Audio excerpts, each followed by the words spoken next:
this is Fabiola from the Go Tavern TV. We're back to Norway, but in Oslo, for the 16th edition of Inferno Metal Festival. We have the pleasure and the true honor to be here with one of the most anticipated band of the bill, Nordjevel. How are you today? We're fine, thank you. Oh, we're good. Nordjevel just came from basically out of the blue. We heard this name and we heard the debut album that was released in January. So how would you describe the formation of this amazing band? It was fast, and that's the first thing. I think we started in April or May of last year, and within 1 month we basically had the songs together.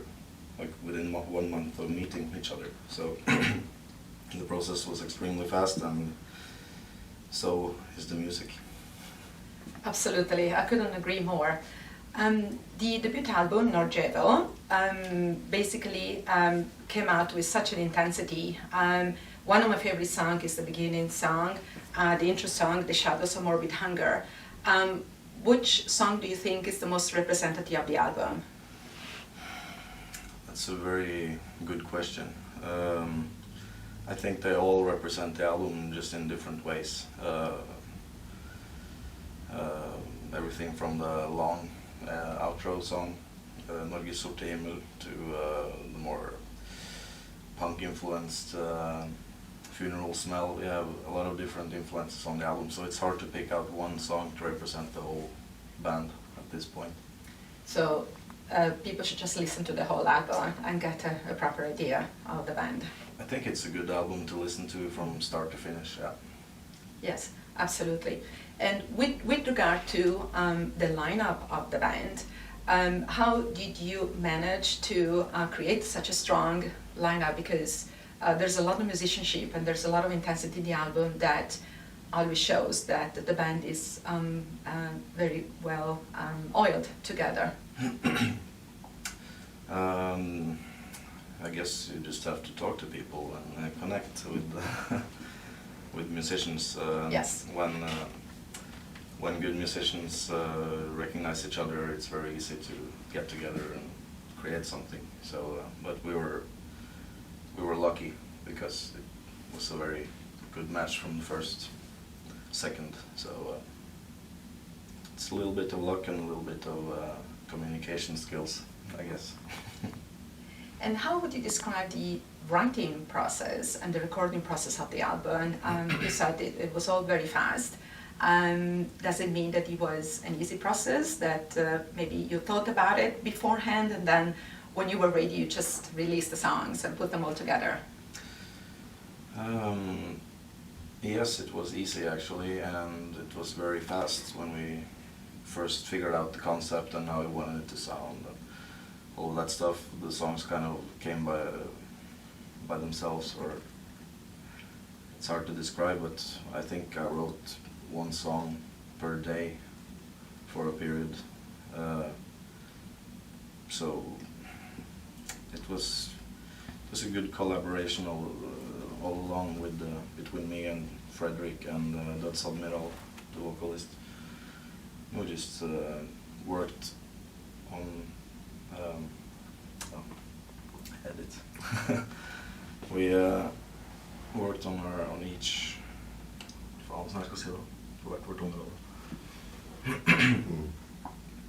We worked on different sides, or the drummer worked from his place, I worked from my place, and Nachell worked from his place, and we kind of sent files back and forth and talked on the phone a lot.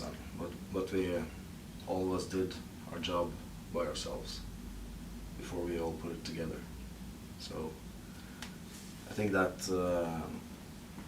that also contributed to the speed of the process, because we were all very comfortable in our own environments in different parts of Scandinavia. So but it was a very intense and weird process actually. So let's talk about your performance here at Inferno. You are the first band scheduled to play at John D on Saturday, the last day. So how did you feel when you were approached by the organizers to be part of the 16th edition? We were kind of baffled because it's our first live show ever. and we all know the Inferno Festival very well. We've been here as members of the audience before. And what do you think about the lineup? The 16th edition as bands of the like of Marduk, of Mayhem and Mysticum all together in one bill.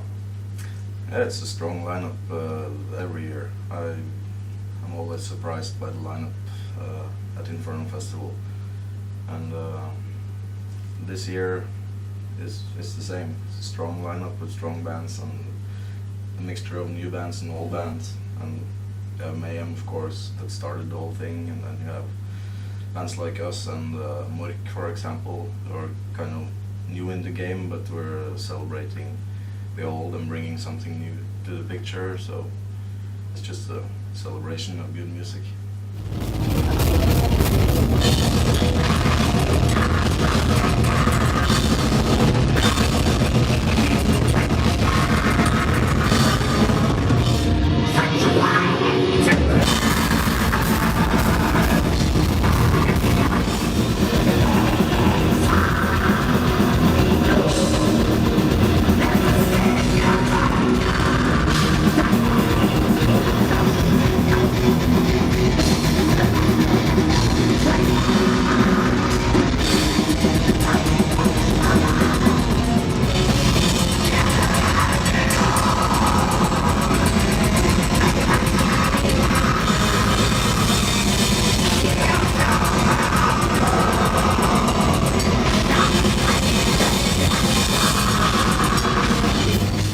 Since you're here already today, will you have time to see some of the bands today and tomorrow?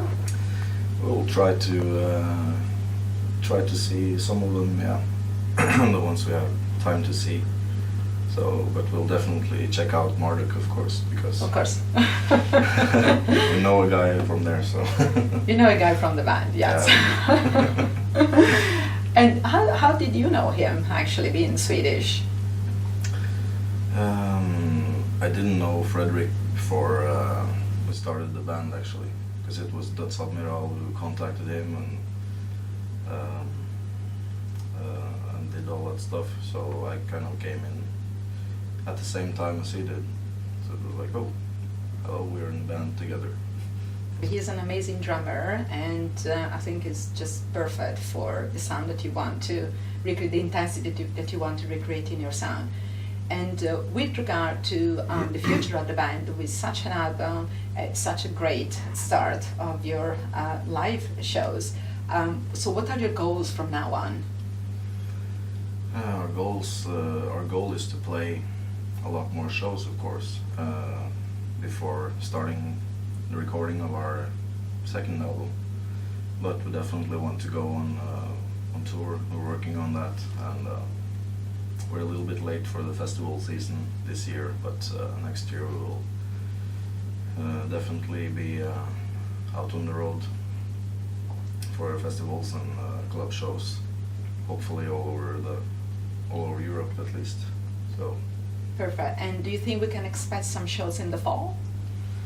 Yes, we have some shows booked already for the fall that will be announced at a later point. Very good. I think the best way to experience Nordjevel is to come and see them on Saturday at John D. And I just want to thank you for being part of the Godhavn TV. And I'm really looking forward to seeing you. And would it be okay for you to say goodbye in Norwegian? Ha det bra. Vi ses. Thank you so much. Thank you.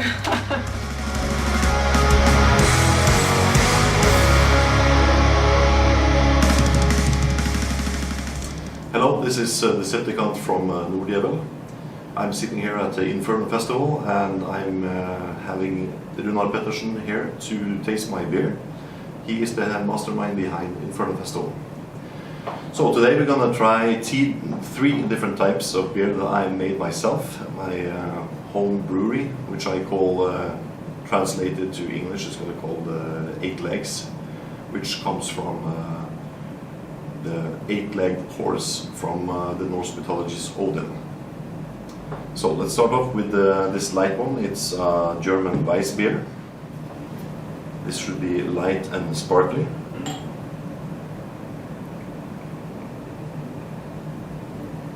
There you go. Thank you so much.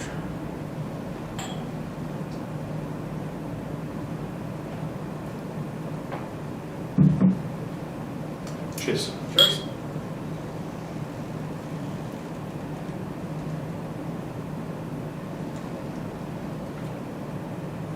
Me myself, I'm quite happy about the taste. It's very light, very aromatic.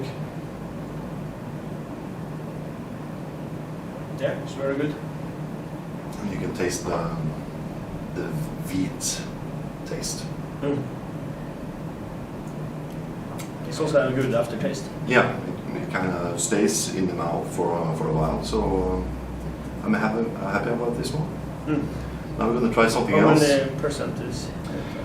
This is about 4.5%. Yeah.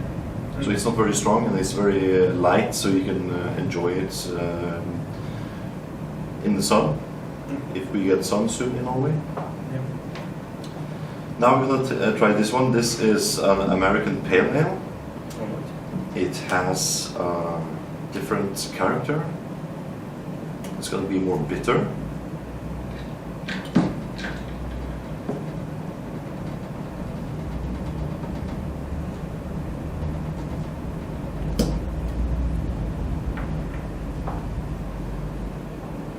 And a very hoppy taste. Mm.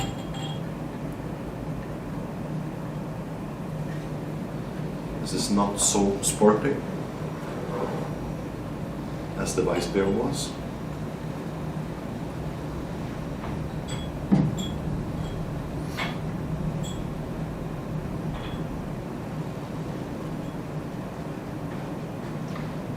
This medium bitter is not as bitter as the Indian Pale Ale would be, No.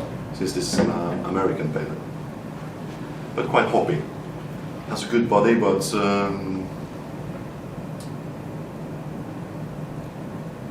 also a great aroma. Stays in the mouth. Mm, absolutely.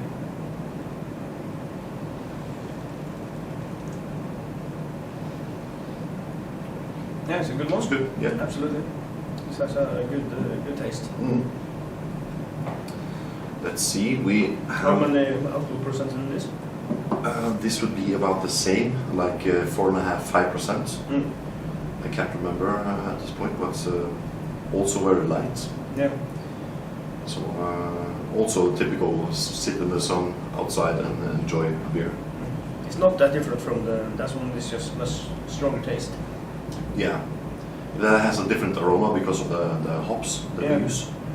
So and it's a little bit more bitter. Mm. You can feel it on the sides of Yeah. the tongue, a little bit more bitter. Mm. So it's not bad. However, the last one is a little bit more full-bodied and rich. This is a porter, Yeah, so that one. like an English London porter style. And it's a little bit stronger. It's like 7.3%. You won't feel it much, but if you drink the whole bottle, you will definitely feel it.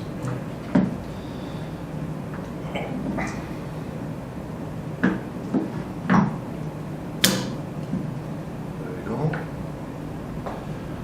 This will be very rich, very dark in color.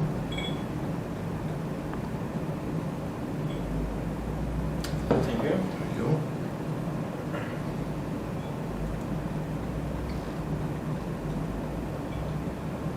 Not very sparkly, but that's how it's supposed to be. Mm. Cheers. Cheers.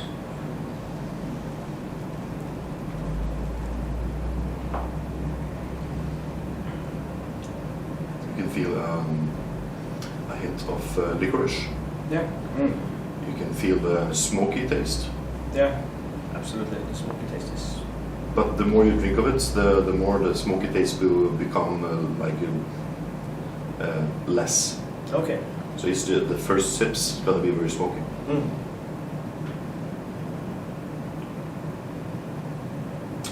But still fresh. Yeah. And it doesn't feel like strong. 7.3. doesn't feel like that. It's, No.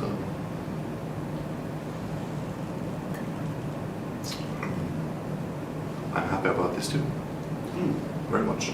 Yeah, it's very good. Also has a very nice aftertaste.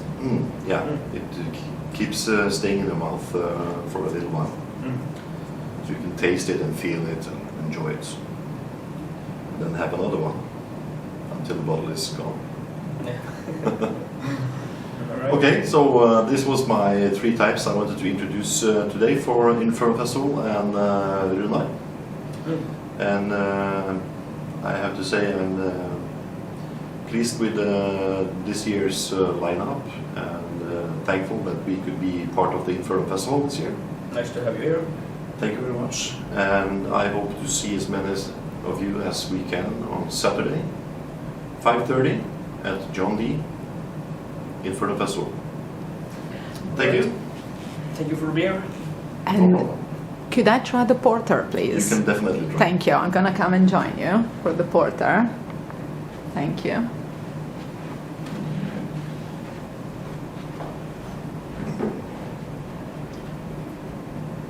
It looks very good. It looks almost like wine.